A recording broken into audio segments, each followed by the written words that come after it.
What's good? I'm Marcus. You're at the channel, The Debt Free Dad. As always, we're talking finances, we're talking current events, we're talking money, all of that good stuff. I always got to kick the disclaimers out there. I'm a licensed attorney, but hey, not your attorney. So this isn't legal advice. This isn't financial advice. This is just me letting y'all know what's going on in the household of the Debt Free Dad. Hey, we are going to dive into a topic that I did some videos about. Is a lot of stuff that's going to be up for debate and argument. A lot of people going to disagree with some of the people who we got on this list. But we are talking about, we're going to look at who are the greatest of all time. Who are the GOAT hip hop entrepreneurs? That's what we're going to take a look at today in this video. So you know some of the usual suspects going to be on there. The Jay-Z's, the Diddy, the Dr. Dre. We're going to go through this list. We're going to talk about what the criteria was for kind of ranking everybody. And we're going to talk about, you know, if these are the greatest entrepreneurs, these are some of the people you probably don't want to get into a business deal with. As always, for this video, hey, I got a special guest, my guy Mar from over at Raising the Financial Bar with Mar. Great channel over there talking about finance, building wealth. Give a lot of information when the government do have new programs where they doing funding. So y'all definitely go check out his channel. It's in the description box. Let's go ahead, dive in. Let's tag in the homie. Yo, what's good, brother? What's going on? As Marcus said, you know, this is RFBM from Raising the Financial Bar with Mar. You know, I go by Mar. My name's Shamar. But yeah, just ready to jump into this topic, man. This is interesting. We actually were talking about it for a little while before this. So yeah, I'm excited. Yeah, man, it's gonna be dope, man. So I guess let's start out with, when we talk about who is the greatest hip hop entrepreneur. You know, we talk about that hip hop entrepreneur status. This is just me. What's going on, Aaron? Thanks for tuning in. But this is just me. Your status as an entrepreneur, as a successful entrepreneur, isn't solely about what your bottom line net worth is. Like I say we got to come up with a criteria. You know, I'm kind of anal about data and analytics. So I say we got to come up with a way to measure it, and it can't be solely net worth. So what do you think of some of the things we probably should consider, or you consider, when you're talking about, hey, this person versus this person as an entrepreneur, how we ranking them, how we classifying people? Oh yeah, for sure, man. Well, what I think, for one, since we're taking into account those different factors, I would say, you know, individuals that helped other people get wealth as well, people that, you know, didn't have to do too much grimy things necessarily, I'd say, to get to that level, or, you know, just different types of deals or different types of ways in which, you know, just overall they were able to snag more money and continue to keep growing, success-wise, career-wise, monetarily, you know. Right. That makes sense. And so before we dive in, I wanted to kick one topic around this hip hop and finance. I did a short video on it, but it's on good old Rick Ross and his labor employment law issues. So I don't know if you seen all the details, but in short, Rick Ross, Wingstop chains in Mississippi were giving his employees to pay for uniforms. When new employees started, they were paying for their own background checks. A lot of that stuff employees are barred from doing. And what it did was it caused a lot of his employees to make less than the federally mandated $7.25, $7.50 an hour. People made less than that because they were paying for stuff that they weren't supposed to pay for. So what are your thoughts on that, man? And I want to get your take on that before we dive into this list. Oh yeah, for sure, man. Well, first things first, what I'll say, just being not just neutral, just thinking the perspective of the people that were working in that type of situation. I think it's I would be pretty frustrated because just being straight up, that's greedy. It's kind of selfish and inconsiderate, you know. And whether or not it's a, you know, a big platform where it's hard to look over and making sure everything's all square, I think it's, you know, messed up. The best way to say it, PG way to say it, the way it was handled, you know. And this doesn't happen. I at a lot of places. I have the same sentiments. I think it's not right. It could have been, something that didn't even have to make news if they were just doing what they were supposed to be doing, because somebody had to notice that. Just being honest. Right. I agree.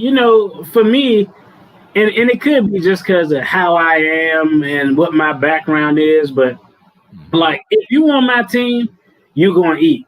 That's just kind of how it is. Like I've never been a person to understand. Like, look, if I got a team and you on my team and you ascend to a level that's higher than me, that's dope, because that's just mean that's more dope people I know who doing big stuff. So you got to take care of your team. My view has always been, and this is kind of an old military thing, but this is real talk. Like it's true in business. It's true in the streets. If you a leader, you got to take care of the people you lead in so they can have faith in you.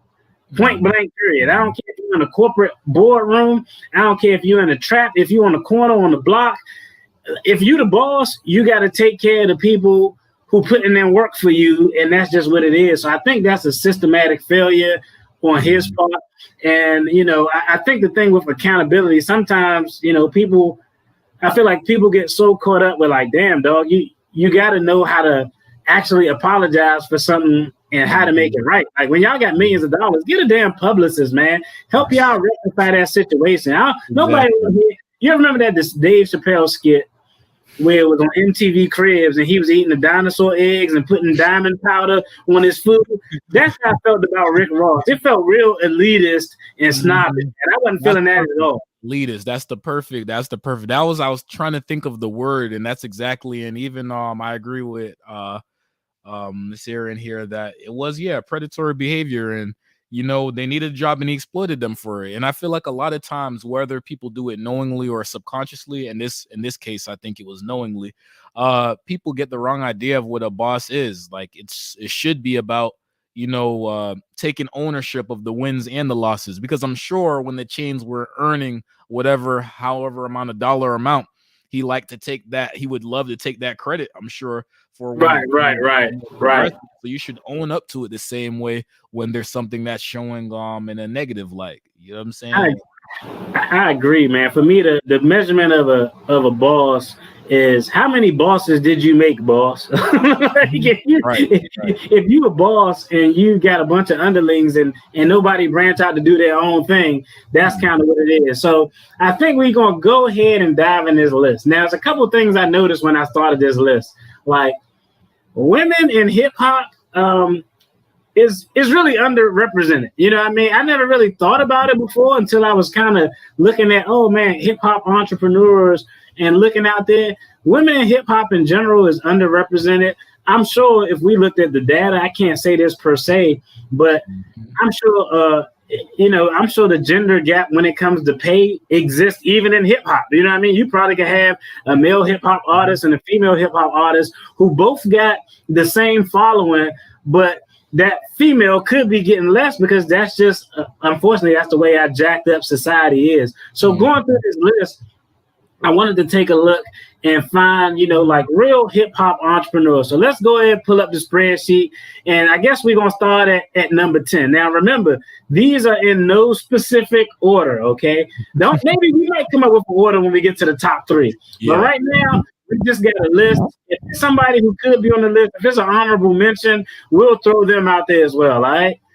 Yeah, for sure. All right, so this is who we got in at number 10. At number 10, I threw Missy Misdemeanor Elliott out there, okay? The reason I threw Missy out there is because from a money standpoint, she doesn't have the biggest net worth. I think Nicki Minaj is the hip hop female who has the highest net worth, 100 million, right? And we'll go in a little bit to why she's not on this list after this.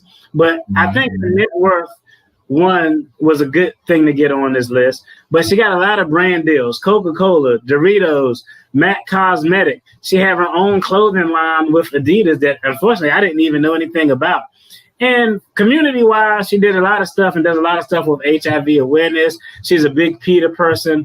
And when we talk about her tree of people who were influenced, she has a large tree Older groups from back in the day, back in the Biggie Bad Boy era, Total, 702, Jasmine Sullivan, Aaliyah was on that list. So she had a pretty big tree of people who she worked with that she directly influenced. So tell me your thoughts on Missy, and let's talk about, like, I'm gonna just say it, Nicki Minaj not on this list. Is that a problem? Should she have been on this list? So honestly, it's not necessarily.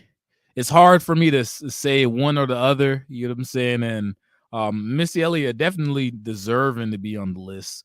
But it's you know, I don't know. The best way I could put it is I'm not really as familiar overall with the industry on the excuse me, women's side of things. So Right. like Nicki Minaj, has she made a lot of money? Absolutely. Has she gotten different deals? I'm sure she has. Right. Missy Elliott, even going off of what you're showing here, and even, you know, the artists, I didn't even really recall that she had a part in their impact with as well. I don't know, it's tough to say. I mean, do I think she's deserving on the list? For sure. Can I name other people? Probably. There's probably, you know, who else? Who's another female hip hop artist outside Nicki Minaj? And I'll tell you the reason I left Nicki Minaj off the list. Hey, I think she has the money. I know she has the sponsorships and the brand deal. I feel like what Nicki Minaj fell short is her collaboration with other female artists. That's true. I felt like Nicki Minaj, when a young female artist came out, like what you see Jay-Z, LL Cool J, a lot of the veteran male artists do is they'll do a collab with a young hip hop artist to get that exposure to a younger market, but also to kind of solidify that younger artist. Man, when Cardi B and other artists was coming out, Nicki Minaj was going to war. You're right. I was like, man, I felt like you starting too many fires, man, when you should be building more bridges. So that's kind of my reason why I left Nicki. But what other female hip hop artists would you put on the list? Or you would think about? It's hard to say anybody else aside from Queen Latifah. You know, I know we know the people like, you know, MC Lyte and all these people. But as far as like prominence, you know, right, you know, deals and just entrepreneurship, I don't really know. You know what I'm saying? So I'll tell you an honorable mention. The honorable mention that I had was Eve. Yeah, Eve. Eve came up through the music rank, spun off, did the TV thing for a while. So yeah, I agree. I agree with that. Aaron said that perfectly. Yeah, you gotta bless the. So at number 10, and then if we talking outside of hip hop, we could throw, but the list would have got crazy because if we talking R&B, Rihanna is the richest woman ever, more than Beyonce. Beyonce would be on the list, and so I tried to narrow it down solely to hip hop because I mean we ain't got all day to be on here arguing over. That's when it gets tough because absolutely, if you were mentioning Rihanna, I mean, forget music. There's probably pennies on streaming compared to what she's getting from Fenty. Like it's crazy at this point. Oh, right. And so definitely. But you can make the argument with her. A lot of the features and everything. She doesn't really have a lot of music with woman artists. You know what I'm saying? Even in the prime of her career, that's something I would say absolutely. I don't really know. You know, but if we're just talking solely, Fenty's just amazing. I can't believe, you know, what my girlfriend just was telling me about Fenty. You know, I was clueless. You know, I don't keep up with that stuff. And I started searching. I'm like, man, this brand is huge. Right. So the things that she's doing, you know, other brands that were established before her, then they start mirroring, oh yeah, we'll do these different types of tones and we'll do these type of rollouts with this type of you know, body shapes and all of this. So but you know, if we're talking just hip hop, it couldn't even connect her. So that's fair. And the other thing is too, like, I don't know, maybe this is just me, but like And I think everybody is like that. I think if you put a group of guys in the room, there's always this underlying specter that a fight might start out. But I feel like that underlying specter is much higher when it comes to women. Like I hate to say this, but I've been in corporate America, and I always feel sorry for the new woman who starts. I'd be like, oh Lord, don't be the new woman who starts, because I don't know what it is, but it just seems like it's not an environment, or it's typically outside of what I've seen in the business world, uncommon for women to be like, oh, let me extend the hand to another woman. It's more of a, let me protect everything I got. Let me not show you. There's no room for you. Yeah, let me protect everything. Let me not show it to you. My view is, when somebody else come in, if you ask me a question, we both at the job, I give you the answer, because no matter what I can give you the answer, but I could be me just being arrogant, but I'm just going to believe, even if I give you the answer, show you what to do, I just don't think you're going to rock harder than I'm doing it. That's just how it is. It seems so combative, and it's crazy, man. I feel like it's, on the money again. Yeah. And I think, on the grander scheme of things, I think because a lot of these sectors is male dominated, it's almost as if that patriarchy feel kind of goes back, and they kind of it causes more and more chaos within their section, because like I said, it's like, I don't think that I can coexist with you. I need to be able to get this piece of the pie, and what's left, crumbs, I don't and that's a fair point. Like, if it is a male dominated industry, I can understand why when a woman breaks that glass ceiling and gets in, I can understand why she'd be like, this is my ground that I made. I got to hold on to it with everything I got, because somebody going to take it for me. Psychology-wise, it makes sense mentally why they would have that thought process, but it get crazy, man. Let's go on, take a look at number 9. All right. Now, number 9 is one that a lot of the young heads probably won't know. So let me educate everybody on who J. Prince is a little bit. But J. Prince, founder, CEO of Rap-A-Lot Records. Now, back in the day when you had Sean Combs and Biggie on the East Coast, and you had Suge Knight and Death Row and Tupac and Snoop on the West Coast, J. Prince was that black CEO who started in Houston and said, I'm going to be what those guys are for the South. So a lot of rappers out of the South, UGK, Bun B, Juvenile, who actually ended up going to Cash Money, but Juvenile, Scarface, Ghetto Boys, a lot of down South hip hop roots started with J. Prince. And so when I put J. Prince on the list, it was for a couple of reasons. One, I think the time frame and what he did when all those guys, Master P, Suge Knight, that was like that very first generation of black record label executives and CEOs doing it on their own. So I feel like we got to give him a little bit of deference, because he was the first to really put the Southern map on his back and say, I'm going to be the guy representing for the South. From a community standpoint, he does a lot with HIV awareness. He does a lot with building actually just look, in Houston, he got his own day. They donate to the schools, but he's a big time on giving back to the community.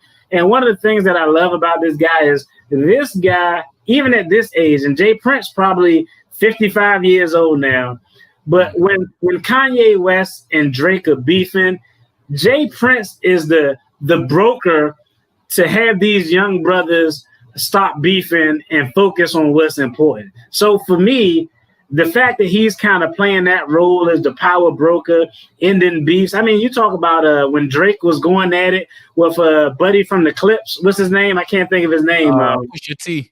Pusha T. Who's the power broker to end that beef? J. Prince. So I gave J. Prince a lot of love for him representing the whole geographical area in a time when the South wasn't getting played in New York. The South wasn't getting played in the West back in the day. So I felt like he put the South on the map, and I felt like, he does a lot now to have, young black hip hop folks, guys in hip hop, focus on what's right and not all the stupid beef. What's your thoughts on J. Prince, man? So what I would say, like you said, you're more of an OG with that, so you have a little bit more background on everything with J. Prince, and I definitely think he's noteworthy and worthy of being on the list. And I think he's done a lot for the community, and he's helped. Definitely his power has definitely helped a lot of artists. But what I will say also, this is a question for you. Do you think it's that he was so great of a businessman, or is it more that people fear him? Okay. I'm glad you brought that up, right? So I will tell you that when people use the phrase corporate thug, I think that's how I would define Jay Prince, right? Now, this is a good thing. I think a lot of these guys, like, I mean, a lot of these guys on this list, Master P, Jay Z, 50 Cent. I actually watched a video with people in the street who's still in the street now, was talking about what 50 Cent was doing on the streets before he started rapping. And I was like, this dude was certified. They was like, oh no, 50 didn't need no gun. He was just knuckling up people. so but I will tell you, I think that's the beauty of it, to see them transition from taking that energy that they had on the street, taking that street background and that street cred that they had, and flipping it into corporate America. Because and I think, who was it? I'm trying to think who said it best. I think 50 Cent said it best. He said, when you got a business deal in front of you, I don't know if you saw the clip I put up, but 50 was like, man, he was like, the crooks in the office are the worst, because they'll slide the deal in front of you, and you don't even know you're getting screwed. He said, at least when I get robbed on the street, the guy gonna pull out a gun, so I'm gonna feel anxiety, I'm gonna feel all the fear. He was like, he said, but one thing the business guys aren't used to is head-to-head confrontation. He was like, so when you come from the streets, you used to head-to-head conversation. So I feel like having that ability, when you're in the street, when somebody steps to you, you don't got 2 days to think about it. You got to react instantly. He was like, so I think having to deal head to head with obstacles, with dangers. He's like, I think that comes into play in the business world, because a lot of times people are used to pushing the contract in front of you, you seeing the numbers, you smiling, you signing it. But these guys are like, nah, dog, I've been in the street and I answered to people who could potentially put me under. So now I'm going to ask you about this. And if it's something I don't like, I'm going to say it. So I feel like that fear, it's better to be loved than feared, but I think you can have a healthy fear that people will respect. What you think? He's at a healthy fear that people will respect. It's like your kids, man. It's like my kids. I love my kids, and my kids know that I love them. But my kids have a healthy fear of me. If they go too far, they know, hey, consequences. I don't want to. Hey, don't come for me, CPS people. There's a doctrine called discipline, and you can discipline your child. I'll exercise that discipline doctrine if I have to. So I think you can have a relationship that, it's built on trust and all that other stuff. But sometimes a healthy fear is cool, just to make sure people don't think they can push you too far. Yeah, for sure. Like I said, I feel even now, like I know that he's transformed, kind of like how 50 has transformed. Although I would say I think Jay Prince is much of a bigger, intimidating bully than. True. Hey, Jay, if I'm in some beef and I had to pick somebody off this list, I'm picking Jay Prince first. Absolutely. That's the first person. Even if I don't have a direct tie, a friend of a friend, I just talked to Jay Prince and such, but I think you can mix. You mix his intimidation with his knowledge as well. Right. Yeah, that's dope, man. But I think in any business structure, like even in Elon Musk, I'm sure people over there respect him, but I'm sure people over there like, man, Elon Musk crazy. He'll fire your ass and you'll be working at Yahoo. If you mess around, you're gonna go over to some small company. You better watch it. So I think it could cut both ways. Let's go ahead and take a look at the next person on the list. All right, Queen Latifah. Okay. What are your thoughts on Queen Latifah being on this list in this position? You tell me, man. One thing I would say, Queen Latifah, she's and now I love Missy Elliott. I definitely could say she's very creative, probably more creative than Queen Latifah. But Queen Latifah, the transition from rapping and then going to acting, transcendent. You know what I'm saying? And I don't have any problem with her being. Honestly, I'm more fine with Queen Latifah being on here than Missy Elliott. Missy Elliott honestly is more important to the culture in my opinion. But if we're talking just Queen Latifah, and honestly, I know more impact overall with Queen Latifah than I have with Missy Elliott. So I'm completely fine with that. Okay, the only problem I had with Queen Latifah is I couldn't find, and she had a record label back in the day, but I couldn't really find those proteges of other hip hop entrepreneurs who came up underneath her. I was able to find a lot of women who was like Lil' Kim, and a lot of people said, "Oh, she gave me guidance and help." And I guarantee you, I know without a shadow of a doubt, she did that. But not to the point where I could say that these people came from the Queen Latifah tree of hip hop entrepreneurship. You know what I mean? You know what? I'll say this too, though. Queen Latifah's rap career is a lot more short-lived than Missy Elliott. Missy Elliott is still. I could if Missy Elliott popped out with an EP or a project right now, I could see that happening a lot more than Queen Latifah ever dropping another bar again. You know what I'm saying? Right. I feel like Missy Elliott immersed herself more into the culture still in the rap industry. I can see her touching more people. Latifah, she's been on the acting scene and Queen for quite a while. Queen Latifah's going to act, and we all know. Let's just keep it a buck. Like once Living Single was on, and once we seen Set It Off, and we was like, hey, man, she ain't going back to rapping. She too good at that. We already knew. We already know. You and T.Y.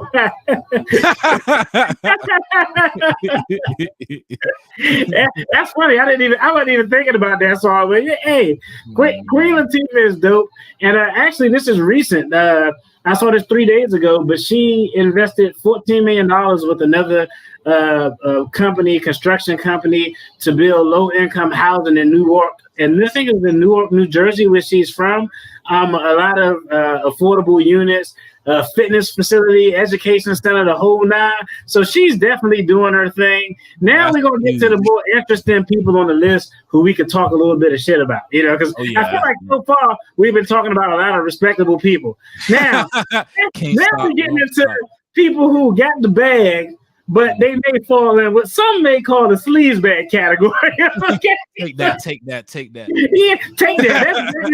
That's exactly what this artist said that he do. He take that. He take everything.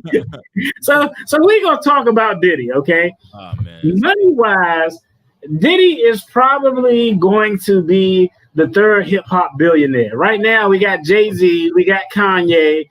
It's either going to be Diddy or Dr. Dre. Diddy is about 900 and something million, what I saw. Dr. Dre's around 850 million. It's probably going to be Diddy. I mean, can we really deny anything that he's done from a business? Diddy sell everything from clothes to liquor to you name it, he sell it. You know what I mean? Probably masters too, no? Yeah,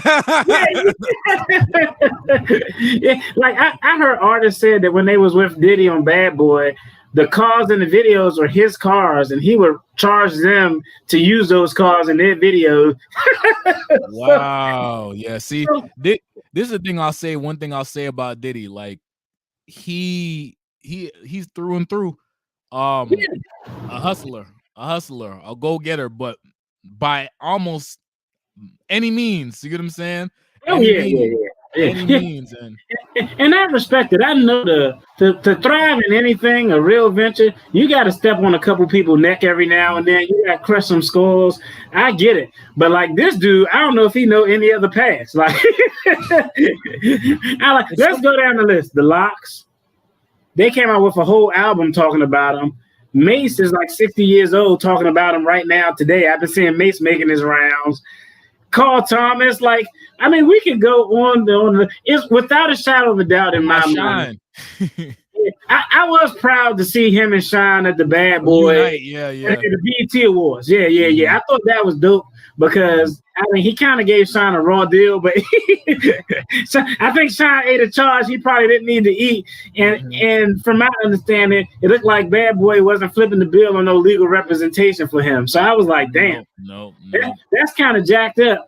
But I will tell you, without a shadow of a doubt, if God bless the dead, if Biggie Smalls was alive, there's no way that you can tell me that he would still be with Bad Boy. I don't know if you heard this, but I heard that there was rumblings of Biggie wanting to leave Bad Boy even before he passed. I seen that in a couple of documentaries where like the security guard for Bad Boy who was cool with Biggie and people who was in the camp was actually talking about it. So like you think Biggie would have stuck around knowing how Diddy get down with his business practices, bro? Nah. I definitely oh man. Wow, a prepaid level. Man. Oh, I'm reading the comments here. Yeah, Diddy, man. That talk about it's an upgraded version.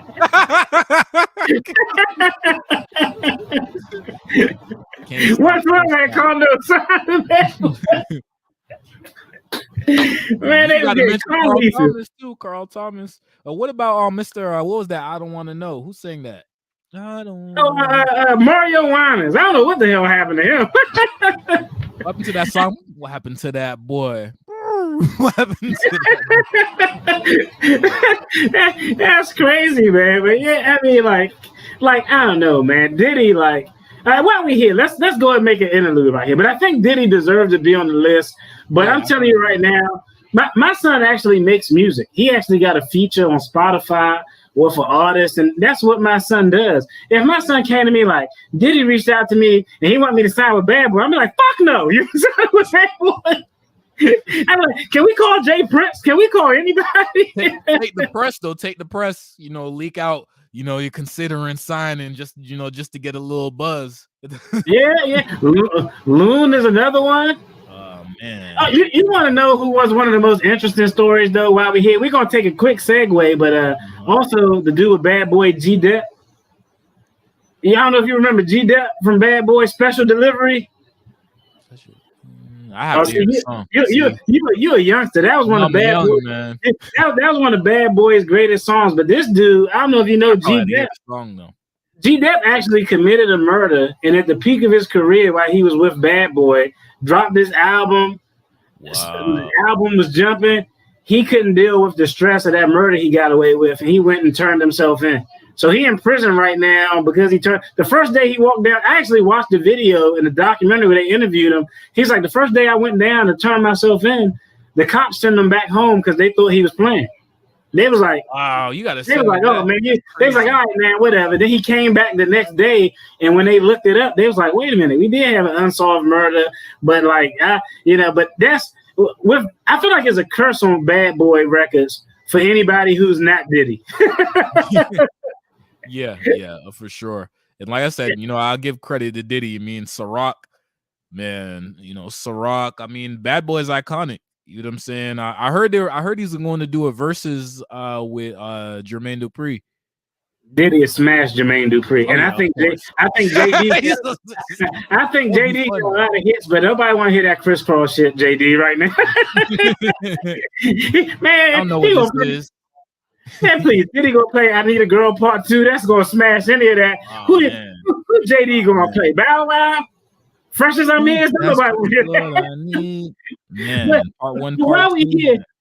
While we here on Diddy, let's take a quick interlude and talk about people in hip hop who you wouldn't want to work with. I think we all, as a consensus, agree that Diddy would be on that list. Anybody else on that list where if I'm a rapper, I probably don't want to work with this guy? Bird, man. Stunner. Stunner. Mr. I do it from Miss Gladys. Absolutely. Damn, man, you made me spit out my drink. I was waiting for this here, man. Ooh, yeah, I know. You said that, man. I got tears in my eyes already. I'm choking. We need to start there. But yeah, it's funny. Rick Ross made that diss track on. I don't know if you remember a couple years back. I don't know. It was a couple years back. He made a diss track basically talking about Birdman. I grew up on that Cash Money. He's like, dang, I really thought those cars was y'all's and whatever the case. And go ahead. What I was gonna say, of course, he ain't doing it on the scale of them, but then Rick Ross, who you big boss, but you can't even keep up with labor regulations. And you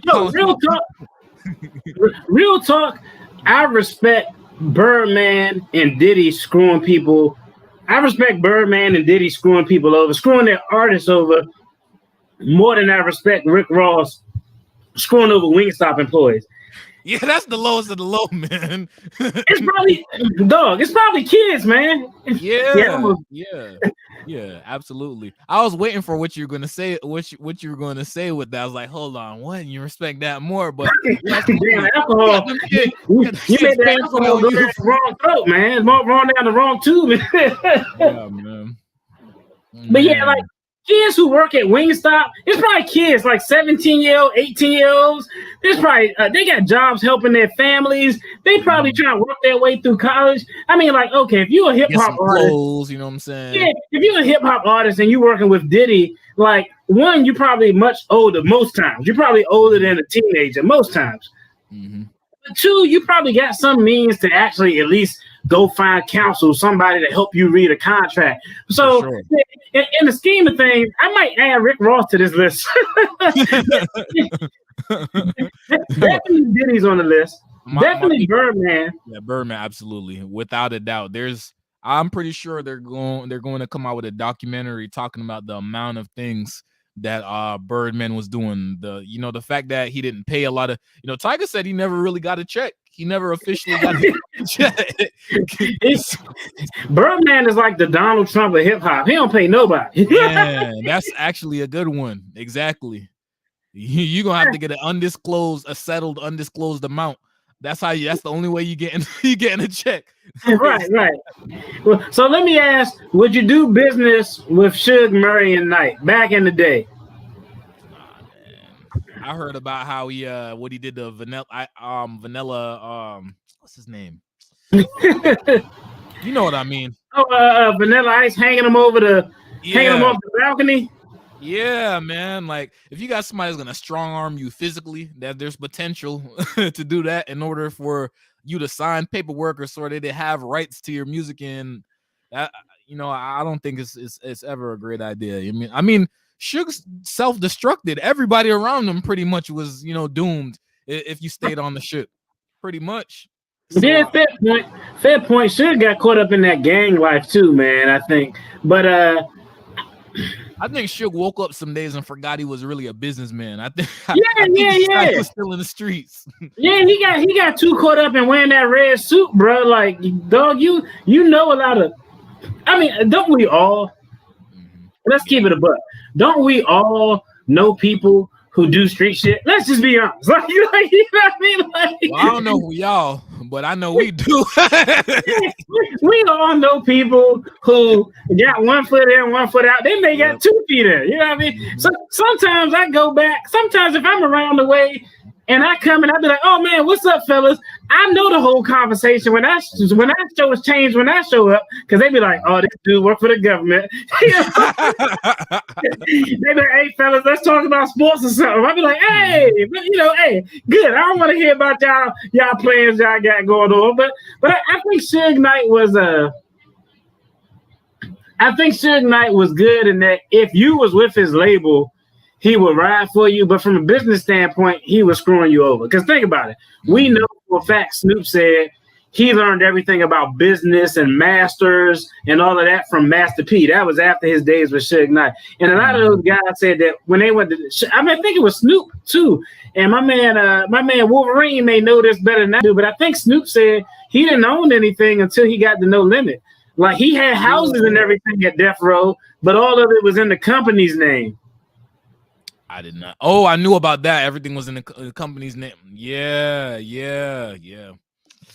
And so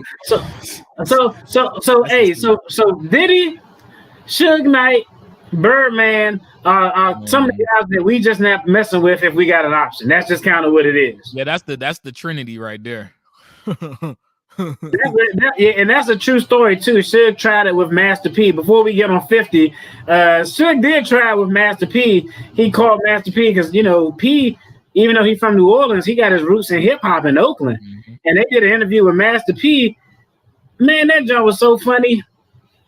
They asked Master P. Master P was like, "I got a call from Suge Knight," and Suge Knight was like, "California, that big for the both of us." And Master P was like, "They was like, what you say?" And Master P was like, I looked at him. I was on the phone and I said, "Well, when you moving? Because I just bought a house here." Oh yeah. Yeah, I heard that. Yeah, but yeah, so definitely we know P gonna be on this list. At number 6, Curtis Jackson. I don't think nobody will disagree with this. The only thing I could find that was kind of bad was, and I think he's young in his career, but right now, 50 didn't make any real big time hip hop entrepreneurs underneath him. You know what I mean? I think that's really his only flaw, but I think he's so young in it that he still got time. Because we all know, like, ain't nobody who checking for a Tony Ayo, Lloyd Banks combo right now. Ain't nobody checking for that. Well, some will say that the game's his son. I would. Hey, I forgot all about that. Hey, do we put the game under the 50 Cent tree if we really think about it? I'll put it. I say his tree's right next door. You know what I'm saying? Absolutely. Yeah, man. It's like Game don't want to. He don't want to own up to 50 Cent. And I also saw he did an interview recently where he was like, Kanye did more for me than Dr. Dre. I'm like, bro, are you crazy? Like some people just are out of touch with reality. I think 50 got enough time in his career that he gonna have some millionaires, multimillionaires come up underneath him, without a shadow of a doubt. But I think the dude is just smart, man. What he did with Reebok, what he did with Vitamin Water. Oh, man. The TV deal though, the power. That's really. I feel like he's distinguished himself amongst his peers with power because honestly, no, I like what Diddy's doing with Revolt. I agree. He has a lot of creative control on this, and on top of that, like one thing I will say about Jay-Z, I feel like he's one of the greatest in the tier of building something up and then selling the stake, building something up and then selling the stake. Right. But 50 Cent, what he's doing with. He pretty much brought stars more to life because honestly, I didn't really know much about stars until 50 Cent. And nobody wasn't watching those stars, man. He's like, nobody got stars until they started sharing the password when Power came out. Then everybody wanted the password. But his price went up. Yeah, I don't know if, and I said this maybe a year ago because you saw 50 and Stars had a little beef, right? And I said 50 on the Stars network, 3 of the top, what's going on, Crystal? But 3 of the top 5 shows, the top 10 shows, like I think 1, 2, and 4 were all shows done by 50 Cent. And I said if 50 Cent was really thinking, and I know he is, excuse me, damn, that choking on that damn alcohol got me in here struggling. But I know if 50 was really thinking, if he owns the rights to all of his shows, once he built up that entire Power universe and all those spinoffs, he could leave Stars, create his own network on an app, and charge people a monthly recurring fee, $4.99. You can have all the access to Power, BMF, all the 50 exclusive content. He can spin off and do Revolt bigger than what Revolt is, actually, if he really put his mind to it. You said you saying Diddy with Revolt? No, I'm saying like 50 got Power. You mean all of them shows where if he wanted to start a network, he could spin off and his network will be stronger than what Revolt is, to me, in my opinion. Yeah, I think you could do. I think with 50. Oh yeah, I've been hearing about P Valley. I've been hearing it in a lot of Twitter and stuff, and my girls. Man, you ain't watching P Valley, man. You tripping? I would just say that as a brother, you need to watch P Valley. I ain't gonna tell you what the P stand for, but you need to watch P Valley. I'm hearing some crazy things, but I'm like, I don't know. I don't want to know. I don't know. It's some wild stuff, but I don't know. Some people get sensitive in certain stuff. I'm like, it's TV though. I have to check it out because it's buzzing so heavy. This is like that Popeyes chicken sandwich right now, like the way it's going right now. I'm like, man, I feel like I'm the only one missing out, and I ain't even eat the sandwich then, so I might have to eat the sandwich this time and watch this show. I know. That's my running line, man. I'd be like, man, I want people to support my endeavors the way we supported that chicken sandwich that we probably shouldn't have. Man, that was so crazy. It was backed up. I'm driving home and I can't get through. I'm like, man, this line is all the way out on the road. He wasn't putting it in that chicken. It wasn't even that good, man. But that's a whole other thing. But like, I finally got one after the hype died down, and I was like, this oversaturated, salty ass. Like, it was crazy, man. It's crazy. Now, let's move to our number 5 guy, Kanye. I don't think nobody got Kanye. Kanye is the richest person in hip hop. He's richer than Jay-Z. Let's put this in perspective. Mm-hmm. Jay-Z was the first hip hop billionaire. Kanye West is lapping. Jay-Z, I think, is worth 1.3 billion. Kanye, whatever. Kanye is worth 2 billion. So he definitely goes on the list. I don't know. The only flaw I can see with Kanye is I don't know if Kanye is going to spin off. Can he? He can spin off some other entrepreneurs who become multimillionaires and successful. But I think Kanye is a unique individual. He's a genius, but he's a unique individual. Like the whole situation with him and Big Sean. Big Sean is a dope rapper. That should have been a great collaboration, but they couldn't find a way to make it work. Yeezy, he got a little Diddy in him. He don't want to pay the people on good music. He want to keep the rights. He fighting for his rights, but he want to keep the rights. So what are your thoughts on Yeezy on the list? Yeah, man. I say, well, for one, Wolverine crazy, man. Oh, man. Yeah, it's crazy. Lost my train of thought now. What I would say, okay, well, I'll say with Kanye suffers from what a lot of these moguls here have,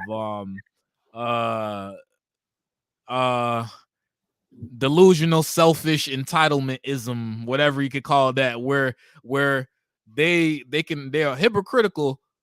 But when it comes down to for you feeling their pain or looking on their perspective, they're like, oh man, like for example, when Jay-Z was pushing that title and it's like, this is for us and blase and everything. Then we started hearing stuff about maybe the streams wasn't right and some people in partnerships weren't getting paid. And honestly, you're trying to empathize with us who are just, I'm sorry, we're the small guys in this. Oh, you want us to stream here instead of Apple Music? Right. We're not rich enough. We're not getting a high enough. You know what I'm saying? I don't get I get what they were trying to do. The pitch wasn't really pitching to me as much, but I get it.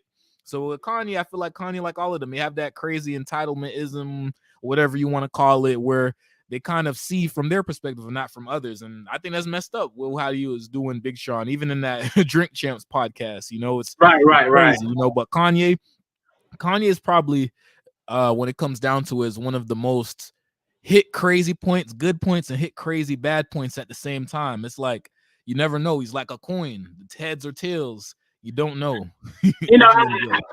I say when it comes to Kanye, definitely deserving to be on the list. Honestly, we may argue about it later. He could presumably be higher than 5 on this list. Oh, absolutely.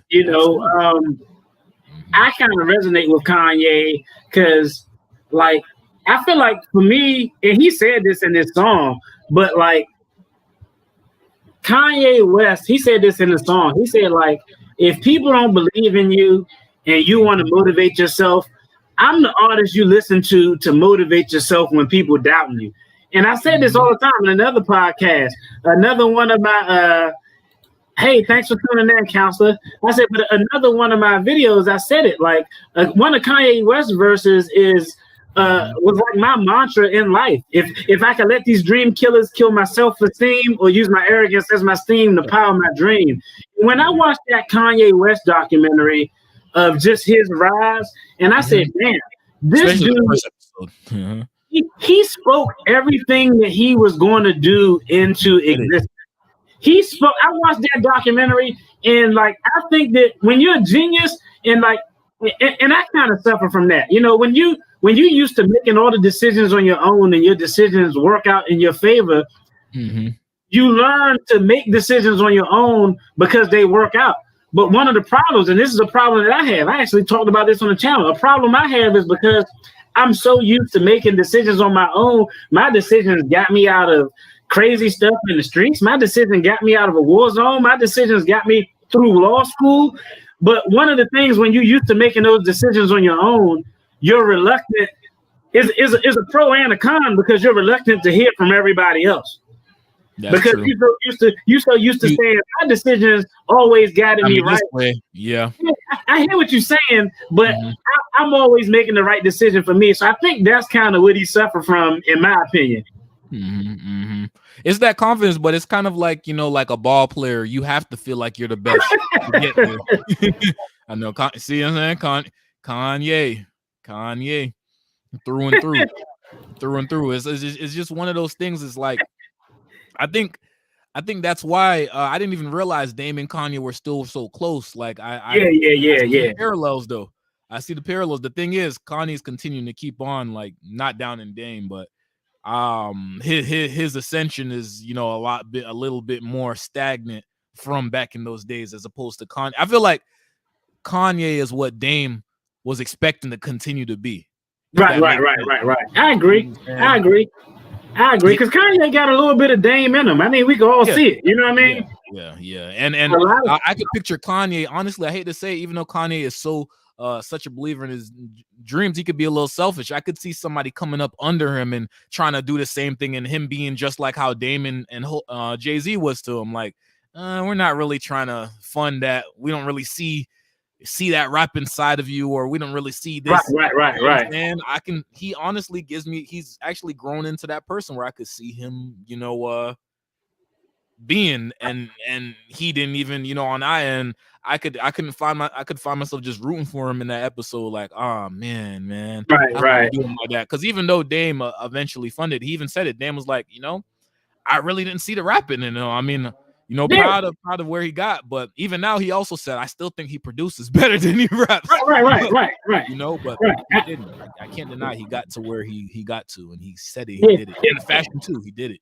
and then the other thing too is when we on Kanye, let's take a pause for, like, it's some people out here who just wow, but mental health is a real thing. You know what I mean? Yeah. And like I've heard stories. I saw an interview with Kim Kardashian, and she said, like, one, I wouldn't be shocked if Kanye and Kim Kardashian got back together. Let's just throw that out there first. But I saw an interview with Kim Kardashian said a company wanted her to do a tweet, right? Wanted her to do a tweet for something, and she went and asked Kanye. It was like, she was like, I asked my husband, and he was like, nah, it's just something about it that don't feel right with me. And they were going to pay $1 million for a tweet, dog. And she was like, 2 weeks later, this dude gave her like flowers and everything, and he gave her a check for $1 million because he knew she lost $1 million on the deal. Let's talk about something even realer than that. That's his wife, but let's talk about something realer than that. After Kanye did his interview on Drink Champs, he said, matter of fact, Beanie Siegel gave me the name Yeezy. I owe Beanie Siegel some money because Beanie Siegel was the one who started calling me Yeezy, and he gave me that name Yeezy. And what did Kanye West do? He went and broke Beanie Siegel off with a percentage solely off of the fact that he, in that conversation, he realized, damn, Beanie Siegel was the person who started calling me Yeezy. I owe him some money because he was the one who made all this possible. So, like, I mean, Kanye a wild boy, but, like, hey, we all got our faults, but I think he got some positive stuff there as well. You know what I mean? Oh, yeah, for sure. Like I said, I feel like even when you get this far, like I think there's just so many external, like you said, there's a lot of, let's see, loser Billy have external. Yeah, I agree with Aaron here too. Right. I worked at a mental health facility as well too, so I see. That this guy, he used to be a track star, or this guy used to be in, just like this guy, he was an engineer, or this person did this. It's like mental health is very serious for sure. Absolutely. I don't know the extent, and let's not forget our pizza's mom. Right. You have that big of a connection to somebody close to you, and let's put it this way. Like I'm saying, just what I've observed, when he's very talented. He's very egotistical. He's very successful, and you have a close bond with somebody in your life, like your mom. Like when something traumatic like that happens, now suddenly that egotistical thing where somebody will keep you in check, that all of these other factors that was a little bit more level, something changes in your life. Now it's like, man, now suddenly this stuff is, it's like after that, like pre his mom passing and Kanye now, it's totally different. But let's also think about it. Remember when he came out, he was in a car accident and lost his girlfriend. Like, come on, dog. Like that dude had a lot of trauma, man. Oh yeah, what you do, man? Listen, Miles Austin, Reggie Bush, Chris Humphries, everybody Ray J. Their careers is done after this. Yeah, when you get a Kardashian, bro, they push you over the brink. All right, let's move on to number 4. This way it get good at. All right. Yeah, that's my boy. Number 4, Master P. Number 4. Hey, we're not talking about. I told somebody about this. I was like, "Hey, Master P's on this list. There's nothing bad I can say about him." And somebody comment was, "Well, his ex-wife may have something bad to say about him." I was like, "You know what? We're just going to focus on the business, man." We're not talking about nobody's scandals because we know in entertainment they all out here. For Master P, $220 million net worth, No Limit Records. Now, I will tell you, he does make real estate investments. He talked about some of those with T.I. I did shorts on those. Now, I will tell you, some of his business ventures, the rap snacks, the noodles, the hootie hoo cereal. Like, I respect your hustle, dog, but damn, man, could you make something that's healthy for the Black community? Shit. Yeah, that's big. That you got a good point there. That's a whole I'm looking for Listen, I've been looking. I just want a hoodie or a shirt with that said No Limit Records, man. For real. I like that logo a lot. Yeah. But, the tank. Yeah, man. I was a No Limit head when I was coming up, man. I had all that. They dropped the album. Man, I was a soldier, man. I was rapping all fast like Miss Corner Tarantula. I knew all that. So let's break down Master P. We're going to put Snoop Dogg on the Master P tree because we already said Snoop learned all of his business acumen from P, right? The other thing we're going to throw in the Master P is I really, for the most part, haven't heard anybody in business say that they had a bad business relationship with Master P, right?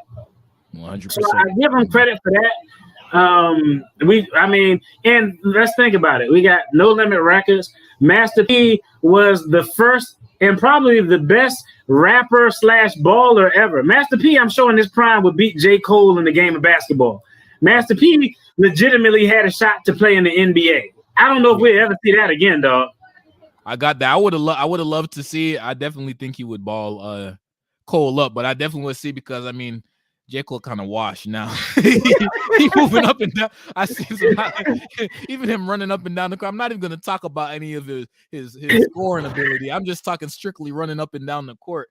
Like, dang, J. Cole looked washed before he even started already. Yeah. Man, I saw J. Cole had a game. He had 1 point, 1 rebound, and 1 assist. I was like, what the hell? He had the infamous Charles Barkley triple single. It was terrible. But, so Master P definitely, he was the first really Black music mogul to start a sports management company. You know what I mean? Jay-Z got into sports management and all of that stuff, but Master P kind of set that groundwork. Now, the contracts may or may not have been contracts that were or were not good. We won't judge the validity of those contracts, but he did kick in the door for that movement. You know what I mean? Yeah, and I'll say too, Master P, he did, what was that, $10,000 life insurance policy? He flipped something into flipping something. I don't think we have a lot of those on our list the way he did it, like from a music record store, right, to a whole enterprise. You get what I'm saying? Right. Like that's, and then also what I would say is out of everybody, it's kind of the push and the pull. Like, remember we were talking offline, basically his connections, a lot of it was family. So right. I think it's a plus. I don't think anybody on this list had this much family in the industry progressing. He got his son, he got his, his brother, you know what I'm saying? He got his cousin in there. His daughter, rest in peace, she was a rapper. So he is a family affair. He makes sure the family gonna eat. So credit to him. Then he needs to make it healthy, No Limit. That's real talk, man. He need to come up with some vegan stuff. They ain't gonna have it. I'm pretty much vegan right now. As I'm saying, it's been so long, so I'll never probably taste that chicken sandwich from Popeyes.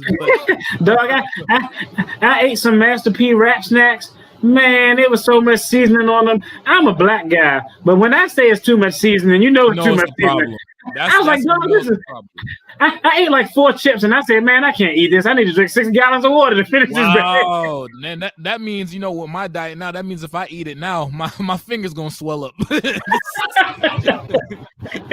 Yeah, hey man, you getting up there, man, when you start getting swelling joints from dietary things, man. Nah, man, not for real. Because I'm 28 now. I'm like, the other day I've been cutting back on hot sauce. That stuff been tearing me up. Like, because I used to put, you know, that commercial. I put that everything. I used to be I put hot sauce on everything. Used to be, my mom used to be like, Shamar, under rice and peas. Yeah. Yep. Yeah. Man, Master P, Master P should have developed the pink sauce actually, but yeah, man, they, I don't know, man, like. I feel like that's the thing. I mean, most people eat a lot of processed food that are unhealthy. You know what I mean? So, Like me, I eat. I don't deprive myself of nothing. I feel like that's disrespectful to the man upstairs who put all these beautiful animals here. But like, I only eat pork once a month. Like once a month. good. That's good. Once a month, because I know I'm making some ribs or some pork chops at some point in time. So once a month I'll eat pork. Maybe once a month I'll eat beef.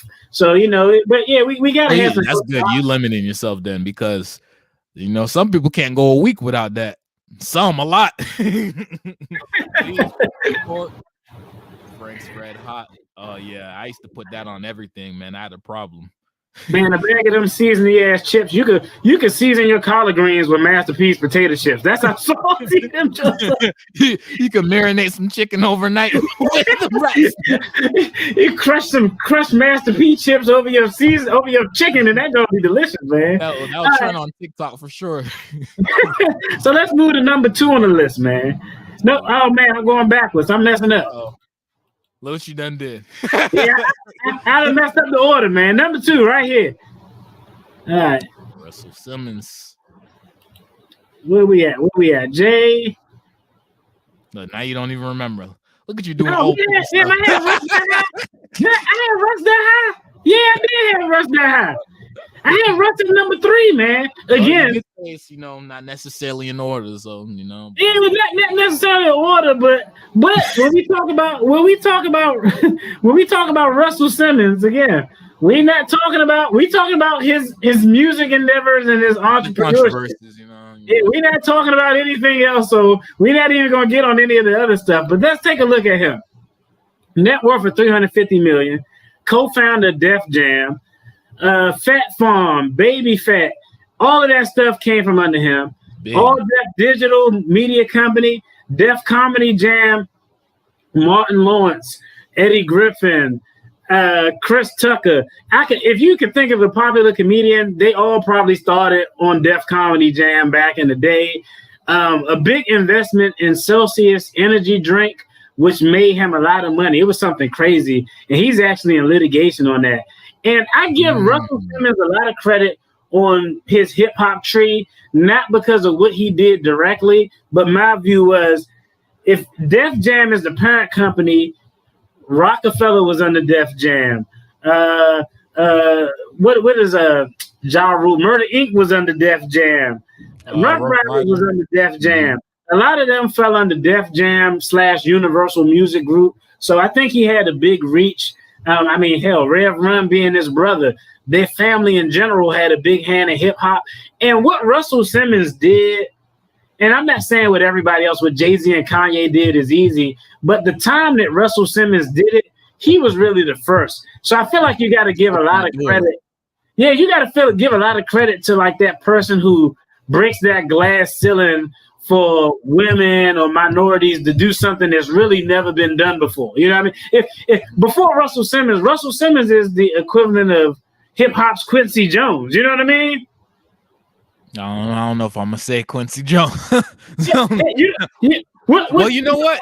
Yeah, Def Jam is so big. Def Jam is a big deal, bro. Yeah, what you think, man? What you think about Russ?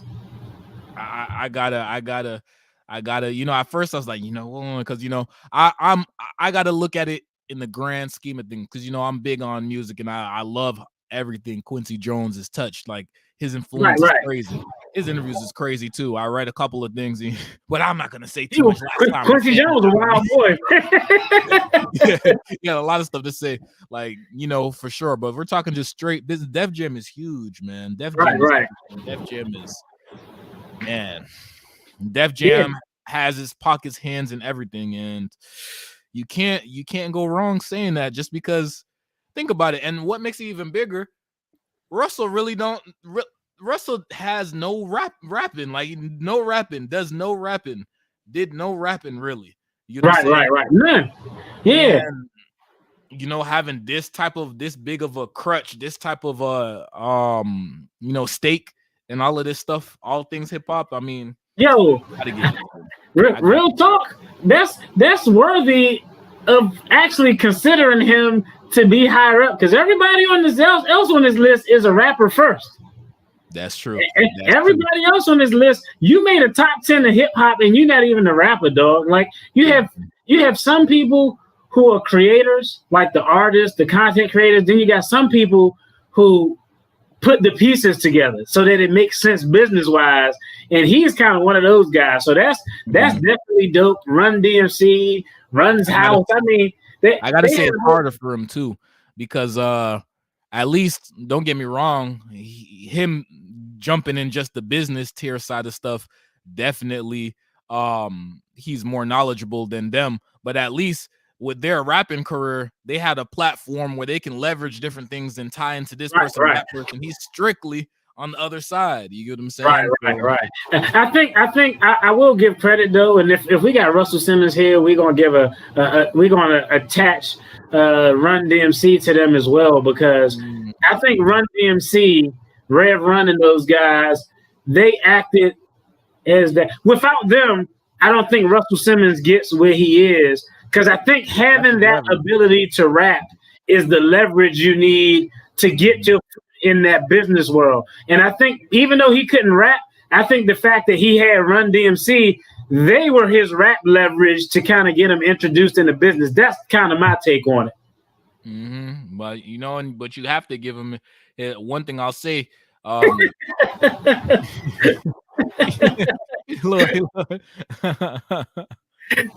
mention. But you know, with you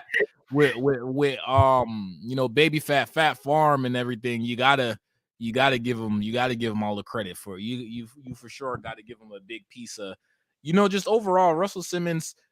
And these articles too, they won't even mention him, you know. And I don't know, maybe it's the controversies. I'm not sure, but right. Big presence. He's definitely a big presence, especially on the likes of the design. You know, a lot of times it's like no one wants to associate with us, so to say, back then, because like we're not associating that with, you know, high level fashion or, you know, this streetwear, you know. And he kind of has that, you know, kind of has that. And also this brings me to another honorable mention. I mean, you know, when you're talking Def Jam, LL Cool J was a stable, and LL Cool J could have been on this list, honestly.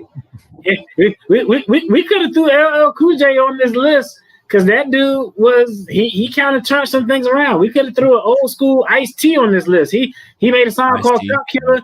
Now he played a cop on. We could have threw Ice Cube on this list. It's so many people. It's you know, it's funny too. I feel like LL Cool J, they don't mention him also. It's because his cheesiness. When I'm alone in my room, sometimes I stare on the wall. I feel like they don't give him all of his flowers because of the. I feel like if his rap career had that more cut edge, no, don't get me wrong, he was in the golden era. You know, he was in the golden era of hip hop. But I feel like they passed LL Cool J because of that. Because past the rapping, he took it to a whole nother level. You know what I'm saying? And right. Thanks for joining in, Dimitri. For that, I got a lot of respect for all of the rappers that end up turning into actors. That's just amazing, because you're not bad. You're not bad either. Yo, that's the comment of the day. Oh man. Yeah, FCM is definitely that on the list, man. That's funny. What if MC Hammer, you had to choose between MC Hammer managing you and Birdman managing you? I'm gonna go with MC Hammer. I'm gonna go with MC Hammer. I see that the problem with Birdman is he won't even give you your money. Yeah, your Birdman's top artist, Lil Wayne, was suing for money. I think Hammer will actually. I don't think Hammer's a bad guy. I think he would actually give you your money. You know, it's more so about what happened to him. You know what I'm saying? I think Hammer. I don't think he would try to screw you. You just got to pray to God that he don't spend the money before he pay you.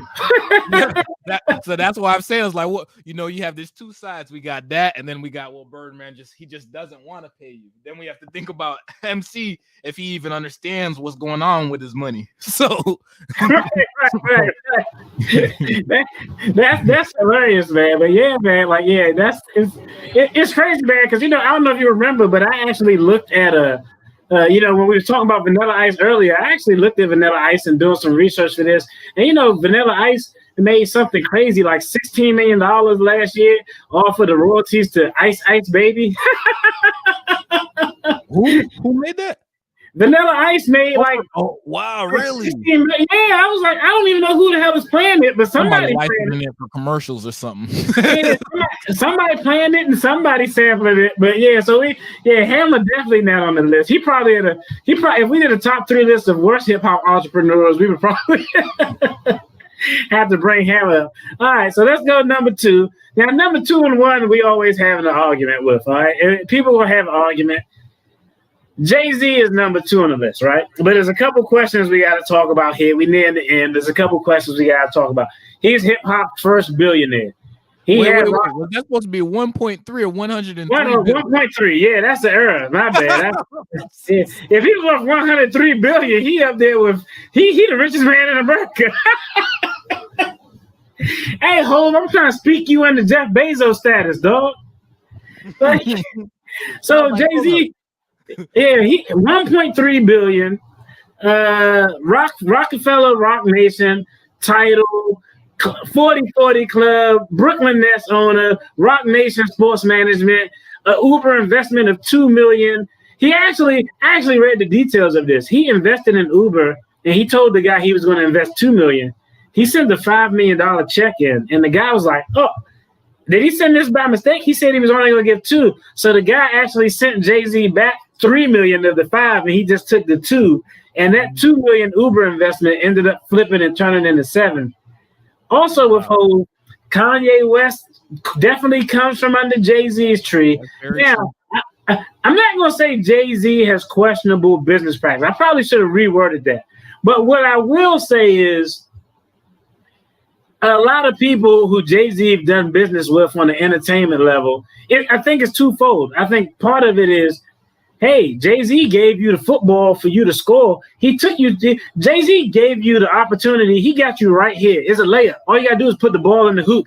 If you don't put the ball in the hoop, that's your fault. That's not Jay-Z's fault. So I think some of that is he passed the ball to people and they didn't do anything with it. The Memphis Bleaks, the Beanie Siegels, all of those. Damn, everybody who was on rock, Emil, you name them. You know what I mean? But I also think that as a businessman, is a little bit of cutthroat in there. And like, hey, Jay-Z will step on your neck if he have to. Jay-Z wanted the masters to reasonable doubt. So if it requires him to step on Dame Dash's neck, his former partner, to get the masters to his first album, because he made that, it is what it is. So Jay-Z may not be the most friendliest of businessmen, but he gonna do what he need to do. What you think about Jay-Z at number 2? Honestly, undisputable. You have to have, I feel like if people were doing like a top 3 debate, you have to have Jay-Z in there, because it's not only the success that he's made business-wise, career-wise, it's the different industries that he's impacted. You get what I'm saying? Right. Like, it was all of his things. I don't agree with everything that he does, but all of the things that he does is operating just like you would as a businessman. Like, you're trying to get the best deal for you. He's very self-serving. And I mean, honestly, that's how it is with a lot of industries. You got to do You're gonna choose you. And then, if you want to, be ethical, you can be ethical. But a lot of things in business, you don't have to be. And right. and honestly, like I said, like you said, he threw the ball up. You got to catch it. You got to dunk it. And one thing I will say too, like he's very savvy. Like for example, when when he bought stake in the Brooklyn Nets back when he was the owner, because he sold the stake now, it was 0.1%, I believe, about 0.1% of it. But the owner, the Russian billionaire that owns, I think he still owns the net.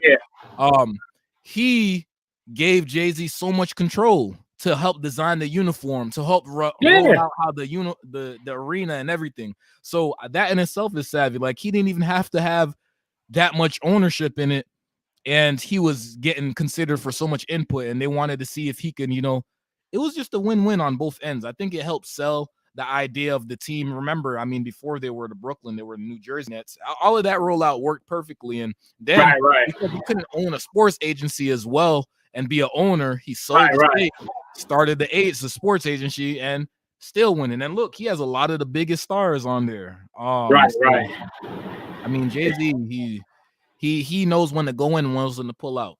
The title, you know what I'm saying? Title was a mess at a lot of segments, but he still won. He still came in, built, sold, Rockaware before that. Even with the label, I think Dame was very mad about it, but he felt he got out when he felt the time fitting, and then he got a sweet deal to be president of Def Jam. So right. He got him and Snoop. You the president of Def Jam. It's funny because I forgot to mention, but Vanilla Ice does real estate, and he got a reality show where he does like rehab of real estate as well. And apparently I was wrong. No matter who you choose, Birdman or Hammer, you're gonna get screwed over because apparently Hammer screwed over. Damn. I might have to say Birdman because you're gonna screw over an all-female group. That's low, Hammer. I had too much people on his payroll, man. Yeah, that's low. It's funny though. You remember I don't know if y'all heard. You remember the story that Redman told about MC Hammer? Nah, tell me.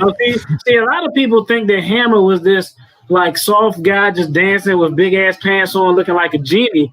But Hammer was in the streets. They had a song called Posse on Broadway, and that song meant what it meant. Broadway was a street in Oakland, and his posse was on Broadway. And Redman made a song. I did not know that. Redman made a song, and he used the lyric with MC Hammer, something about going broke like Hammer. And he said, man, I went to go do a show in Oakland, and Hammer rolled up on me, and he was like, that song, Posse on Broadway, he was like, it was probably 200 people out there. It was women for the girls who was with me if they was going to fight. And he said, and Hammer stepped to me and was like, man, I don't like that stuff you said about me. And he said, you know what I did? And they was like, nah, what'd you do, Red? He was like, I'm sorry, Mr. MC Hammer, sir. Certified stunner. He was like, I'm sorry, Mr. Hammer, sir. I will not use your name. So MC Hammer was in these streets. I got one quick question on Jay-Z before we move on, right? So we got Jay-Z at number 2, but we went down. We got Kanye down here, right? Now this is interesting, and this kind of made me think. Okay, Jay-Z is hip hop's first billionaire. Jay-Z's hip hop's first billionaire. Yeah, that dude was a thug. He just wore pants like a genie. But MC Hammer will mess you up big time. So Jay-Z was hip hop's first billionaire, right? Mm-hmm. Kanye West, we put under the Jay-Z tree. Kanye West is really the one person who Jay-Z took along with him for the ride. Mm-hmm. Now, Kanye West is hip hop's second billionaire, and Kanye West is worth more than Jay-Z now. So when the student surpasses the teacher, is that justification for moving Kanye West ahead of Jay-Z? Possibly, because Kanye West got the Yeezy deal, and we talked about this offline. That Yeezy deal is up there. That Yeezy deal is better than anything. It may be tied for one of the best deals of a hip hop entrepreneur ever. It's up there with Dr. Dre Beats Apple sale and the whole nine. So, do you think that Kanye West being worth $2 billion, coming up under Jay-Z because he's worth more than Jay-Z, do you think is it worth now or possibly in the future putting Kanye West above Jay-Z ever. What do you think? I don't know. It's one part of me doesn't still. I think eventually we'll have to see. I have to see how it plays out. And honestly, I'd say that the Yeezy deal, I say it might be better than the beats for Dre. And the reason I say that is Dre had to split it up a little bit more. Unless I don't know what's going on behind the scenes, you get what I'm saying? Because he had his partners and everything. Yeah. Jimmy Iovine, he had to split half of that with Jimmy Iovine, right. So Ye might be getting a bigger piece of the pie. You know what I'm saying? And it's still an ongoing, relationship that he has with Adidas. Who knows? They might, right. It's tough. And then Jay-Z also. I was just about to say that though. But what I was gonna say is on the business side, they have a whole enterprise together. You know what I'm saying? Right. It comes down to it. Who do you think is more influential at this point? Because the new generation, a lot of people, they're looking up to Yeezy moved the culture more than Jay-Z did. Jay-Z time of moving the culture is over for me. You know what it is too? This is gonna sound crazy, or maybe it's not going to sound crazy. Musically, Kanye is way more versatile than Jay-Z. Jay is just a better rapper than Kanye. That's it. Jay's a better rapper. Jay is a better rapper. Kanye, I hate to say this, but I consider Kanye West a musical genius. His gospel album was probably one of the top 3 gospel albums I ever listened to. And I was like, man, his gospel album. I was in the gym working out, listening to Sunday service. What the hell? No, I don't believe you. No, I gotta let you that. I was in there like, man, Ultralight Beam. You never heard that joint? That just Ultralight Beam.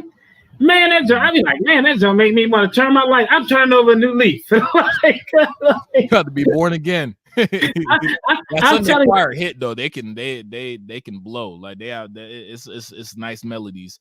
For sure. I gotta listen to that then. I can't rate one of the best gospel albums because I've only listened to like 3 or 4. God forgive me. Listen to I grew up in the church. My mother a minister, so I listened to gospel. I was in the choir. I was What about that Kirk Franklin album? I know that one, Hello Fear.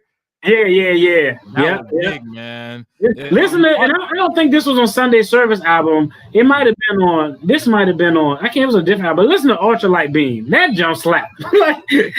But I will give you credit though, and I think this is a fair point right here. I think this is why I'm gonna put Jay-Z over Kanye. Kanye has the potential to pass Jay-Z in the long run, but Jay-Z is with Beyonce. And I don't care what you say, that is one of the smartest business relationships. You never saw Jay-Z out here wifing up some Instagram model or Facebook model or somebody who could not add value to his brand. And I give this to Beyonce as well. The only reason she's not on this list is because we talking hip hop, not R&B. But Beyonce and Jay-Z were real strategic in the partners that they picked because they wanted to grow their brand and and grow their wealth. So I think that's a big deal. Some of the people who like Kanye West, he probably gonna lose a little bit of money, not nothing that big time, but he gonna lose some money in this divorce if they didn't have a prenup. But so being a boss requires you to be strategic at all levels. And he was strategic down to the point of the woman he picked. Now, I'm not going to say anything about the age the woman may or may not have been when he started dating her. That's a whole other story for a whole other video, for a whole other legal analysis. But I think Jay-Z stays on top for that point. I think that partnership with Beyonce was just as much as it probably was more of a business relationship than a love thing. And I think that goes into play as well. Nah, yeah, you got to look on it. You could say the love and everything and all of that, but just looking strictly just business. Two big parts of the industry. Her with her R&B and the pop, and even him with the hip hop, and even later in her projects, I feel like that's definitely him that was pushing into her when she started getting more edgier and everything. Yeah, kind of rapping a little bit, and his reputation a little cleaner too. If you get what I'm saying. Yeah. He kind of was like had that more innocence type vibe. Right. Whereas they work perfectly. And honestly, let's see. I'll give it a couple of years to see what Kanye goes, because That's like if suddenly Jay-Z was, hand in hand with somebody and suddenly he got a big deal, you know what I'm saying, with Tyler or whatever. And suddenly I'm like, well, let me give him some years and see how that continues to go. You know what I'm saying? Let's be realistic though. Kim came from a different cloth as Beyonce. We're not going to say they came from the same background, but, Kanye West went through his Amber Roses, but when he chose a wife, he was strategic in selecting Kim Kardashian because they get that bag. When you talk about a brand, she has that bag, and she's the Kardashians are a brand in and of itself. You know what I mean? So I think that's something that you got to give both of them credit before. I think there was some strategy involved with the selection of their spouse. You know what I mean? It is what it is. Got her family. You know what I'm saying? He got his family. You know what I'm saying? Right. And I mean, honestly, from what Kim K was at one point to how she is now, you know what I'm saying? I mean, taking a bar exam, helping people get out of jail, you get what I'm saying? Kim Kardashian had Donald Trump giving pardons to people who had federal drug convictions. I don't think anybody else could have did that. Real talk. Who even seen something like that coming? If somebody told me like, hey, and such this is gonna happen, I'm like, yeah, okay, you must be on some psychedelics, man. Because you're out here licking toads, man. Ain't nobody. yeah. Like Tyson. My whole mind was just free and just, All right, so we on number one right now. So we're gonna talk. Y'all let us know y'all thoughts on the argument is between number one and two. For me, because I feel like the top three, I'm good with classifying those. I put Russell Simmons third. I put Jay-Z two. At number one, I'm putting Dr. Dre. I feel like I got to put Dr. Dre. Dr. Dre is not a billionaire yet, but he's probably going to be rap's fourth billionaire. Jay-Z was one. Kanye was two. Diddy is about 900 million, so he's probably going to be three. And Dre, 850, is probably going to roll around fourth. All right. Most of his investments are entertainers. I feel like there's a few things for me, and then I'm going to punt it over to you. A few things for me that make Dre number one on this list. All right. Underneath his tree, he has another person on this list. 50 Cent is also on this list. And just like Jay-Z, Kanye West is on this list. But Dre has 50 Cent, and he also has Eminem, who is probably one of the, if we're talking just greatest rappers out there, Eminem is on the list. We're not talking rap entrepreneurs. But 50 Cent and Eminem come from under that tree. Honestly, we could throw everything that G-Unit did, everything that D12 did. We could throw the Game up underneath that tree if we want to. If Game is under 50 Cent tree, all of them is under Dr. Dre's greenhouse. You know what I mean? But this is the biggest thing. These are the two biggest points. From a business standpoint, I've never heard anything say anything bad about Dr. Dre. Like, just from a business standpoint, I think he's universally respected as a guy who's going to do the right thing and not screw you. You know what I mean? But I think this is the most important thing. This dude left a business. He walked away from a business that he started on multiple occasions. And each time he started a new business, it was better than the last. Think about it. This dude was in the rap group NWA. Ice Cube, Eazy-E, all of these guys. They didn't like how Eazy-E was splitting up the money. Him and Jerry Heller was stealing things. Dr. Dre walked away from this because they had no contracts. They just had verbal agreements. Dr. Dre walked away from it, left everything he did on the table, and went to Death Row and created that with Suge Knight. And it became one of the biggest labels in the nation. At some point, he didn't like how that was going. He walked away from everything that he did, left all of that there. You can have all of that, Suge Knight. What happens when Dr. Dre leaves? When Dr. Dre leaves NWA, it's the end of it. When Dr. Dre leaves Death Row, it falls apart. He leaves Death Row, starts Aftermath, and it grows and becomes a bigger record label than Death Row ever could have brought. I think that's, for me, that would be the equivalent of Diddy starting Bad Boy, walking away from it, starting something else, walking away from that, starting something else, and every time he starts a project, it's bigger than what he originally started. I just don't think we'll ever see that again. You walking away from two businesses you started and each venture is more successful. So for that alone, I feel like that gets Dr. Dre to the number one slot for me. What is your take on Dr. Dre being in this number one slot? I mean, he definitely has, you know, the accolades, and when you make that point, like I said, he's the thing. Way I look at it, based on the way you're describing it, it's like a trajectory of Kareem Abdul-Jabbar. I have to make my sports references, and what I mean is that it's the longevity. You know what I'm saying? It's the longevity. It's the impact over a continuous time. You know what I'm saying? Like who there's not too many people that have been able to consistently make that big of an impact, and having 50 Cent and Eminem's kind of like one of the biggest things coming out of that. Like right. That's something that you can't debate. You know what I'm saying? And you know, I like Dr. Dre. I would probably put Jay-Z at number one, but Dr. Dre is you know what I'm saying? Dr. Dre is he's still in himself. Like the reason why, and you know, for Jay-Z, like why I like Jay-Z is because of all of the different type of ventures that he's in. You know right. He's able to, I feel like his specialty, him as just the artist, just through and through the artist, is able for him to leverage, you know, different things. Whereas Dre, as a producer, you know, / executive, he has his own way in a sense too. You know what I'm saying? Like with the beats and all of that. But right. You know, man, I just like the way that Jay-Z has tackled the sports game. You know, how was he able to get that much say in the NFL? You know what I'm saying? Like whatever he practices, whatever the case is, just like that's just powerful. You know what I'm saying? The sports agency. You know, the brand deals, you know, he had the clothing, you know what I'm saying? He had the streaming, you know, he was able to, you know, Soul Rockefeller went to become a president, you know, Def Jam, able to have that. Like, it's just so many ways he's jumping in and out. And why I would put Dre over him, if I was to choose Dre over him, is just what Dre was able to do with, you know, M, and what he was able to do, with, dang, I just lost my train of thought. 50. Yeah. You know, and then look what they're doing within, you know, M. I'm not really knowing what he's doing aside from, you know, his rapping career and success, but 50, right.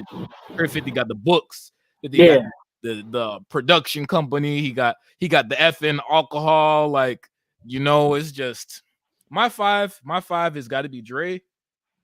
You got to have Jay-Z, right? Diddy, 50 Cent, and then who did I not mention? It got to be who is it? We got Jay-Z. I have to have, like, let me see. We have. Now we may differ on the order, but we got Dre, Jay-Z, Master P is in that, and Kanye. See, and then that's tough. The 5 is where the spot, because automatically Dre and Jay-Z have to be in that top 5. Yeah. I feel like that's the only debatable argument between you two, and I think you made a fair point. Like, I will give credit to it. If we're talking about entrepreneurship, and if we wanted to throw as a factor in there, who's best set up for financial freedom? Now, all of these guys will never have to work a day in their life. But I do think that Dr. Dre's income and ability to provide is based on his actual skill set. Like my ability to provide is not what I got invested in stocks and real estate, is on my skill as an attorney. I think most of Dr. Dre's money come from his music ability as a producer. Where you made a point. I think most of Jay-Z's money, it doesn't come from him as a rapper. It comes from his investments into other stuff. You see what I'm saying? So if we actually broke down their net worth, far as what percentage of their net worth come from actual time and energy in their area of expertise, how much of Jay-Z's money comes from rapping versus how much of Dr. Dre's money comes from producing and all of that stuff, I'm sure Jay-Z has a small percentage of his portfolio of money coming in from rapping, because it's coming from everywhere else. Where I think Dr. Dre more of his income, a bigger percentage probably come from his production in the music game. You know what I mean? So I think that's a fair point. Yep. And you know, crazy enough that you say that too. That's another thing. And this is not, you know, a down on Dre. What they'll say, you know, what they say with Dre and Diddy, they say like they're kind of like the curators. You know, they assemble everything, but they don't really make the beats at this point. Right. So Diddy does that too, but what Diddy does on the producing side, he has his team of people, but he also has what? The TV production, you know what I'm saying? Right. Then he has the liquor deals. You know, I know beats, but I don't really know much else aside from beats and production for Dre. Yeah, that's a fair point, man. So I think top 5. I'm not opposed to having 50 in the top 5. I think the 3 in the top 5 everybody got to agree with. For me, is Dr. Dre, Diddy. I can see Diddy being in there too. I just don't like the business acumen, man. It bothers me. But I feel like for me in my top 5, I know the 3 I gotta have in there is Jay, Dr. Dre, and I gotta have Master P in there. Those 3, I feel like. Anywhere in the top 5, Dre 1 and 2, Master P could be anywhere from 5 to 3, 4. But I feel like those 3 definitely got to be in the top 5. Anybody else, Kanye, 50. I think all of those guys are kind of interchangeable at that number 4 and 5 slot. You know what I mean? Yeah. I actually, this is not even just piggybacking, but I absolutely agree. I gotta have those 3. You can't like Dre, Jay, Master P. Those are through and through the top dogs. You know what I'm saying? And they all of them, you know, some may have helped more, some may have helped less, but all of them have some big powerhouses under their under their thing, so to say. Jay probably has Jay and Master P don't have the same element as Dre though. They have, you know what I'm saying? you get what I'm saying? Like right. Back in the day, you know, he had Romeo and you know he had Snoop come in and everything, but it's just so big. Dre got 50 and have Eminem. You know what I'm saying? Yeah. I mean, and Jay-Z got Cole, you know, Cole. Yeah.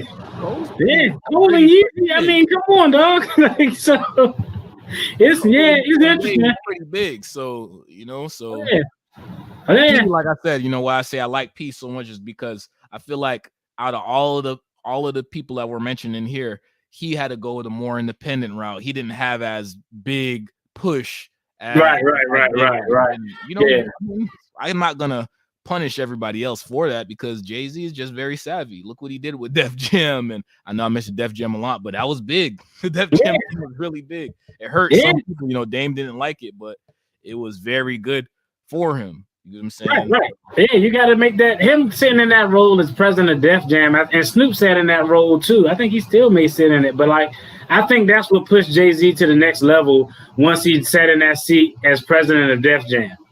Because one thing we know Jay-Z did when he became president of Def Jam in true businessman form, Jay-Z's first move was to take out his competition. I don't know if you ever saw the clip, but there's a clip with Jay-Z sitting in the shot with LeBron, and he was like, we was on a tour, and I had to follow DMX. And he said, I was like, what the hell? He was like, DMX came out. He was like, he took his shirt off, and all the women went crazy. He was like, then he had this cup, and it was like Hennessy and what was it? Hypnotic, and it looked red like blood. So he started drinking it while he was rapping. It looked like he drinking blood. All the guys started going crazy. He was like, then at the end of the rap, he says a prayer, and everybody in the audience started crying. And then they turned and like, all right, Jay-Z, you up next. And Jay-Z was like, what the hell? I gotta go after this guy. And so after that happened, I don't know if you peeped it, then they did an interview, one of DMX's last interviews. And he was like, after that concert, later on, when Jay-Z became the president of Def Jam, that song, you remember that bar DMX had, like, used to be my dog, you was in my left titty. And, you know, he was referring to Jay-Z in that because he was like, when Jay-Z became president of Def Jam, I had an album that was supposed to drop.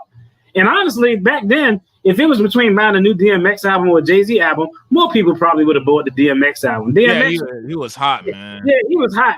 And the first thing Jay-Z did when he became president of Def Jam was put DMX on the back shelf. They didn't release the album. And so they asked DMX, they was like, so they said, he's like, so you saying when Jay-Z became the president of Def Jam, he stifled your album to crush the competition?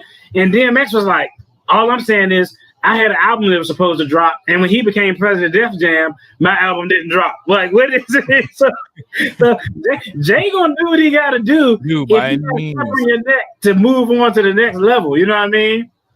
by any means, man. Definitely, I did not man. know that. He Yeah. that man album like that, but hey, it worked. Hey, man. Sometimes you got hindsight is 2020, but hey, I appreciate it. I appreciate you coming on, brother. Yeah, Y'all sure. make sure y'all go check out the description box. Go check out his channel. A lot of content over there on finances. A lot of content on over there on government grants. Anytime the government come out with a new program for small businesses, he probably gonna have a plug and be able to give you that. So go ahead, drop all your info where you at on all your social media platforms before we get off, bro. Oh yeah, for sure, man. So for sure. So you can find me RFBM official, RFBM 365. Basically, I'm primarily on YouTube and Instagram. Mark has been pushing. I don't know if you noticed, I've been getting more active on TikTok. Hey man, you see that? Hey, I gotta give Marcus his credit though. I seen that, I was like, okay, I'm running the ins and the outs of this industry. I was like, all right, let me tap in now too. So I start doing. The only thing I'm missing now is the little things where you're like, when they're speaking on the sides and stuff. That's the only thing I haven't done yet. But I was like, okay, so yeah. Hey, bro, copy anything I'm doing. I don't care if you take a video and record the screen recording and use it, bro. I'm not one of them people who be like, oh man, like, oh, you're using my content without my permission. Straight. If your content is out there, it's just kind of out there. You know what I mean? So I think that's a good thing. You know what I mean? But hey, so if y'all ever if you're a creator and you want to do a live and you don't want the content creator all in the video, all dancing in the background, come to Debt Free Dad. That's an old Death Row joke. I don't think you're gonna get that. That was above your age. Nah, I know about that. All right, I appreciate all y'all for tuning in. And for everybody who laughed when I almost died on the air choking on my drink, I appreciate y'all. Y'all have a good one. Be blessed. Y'all take care.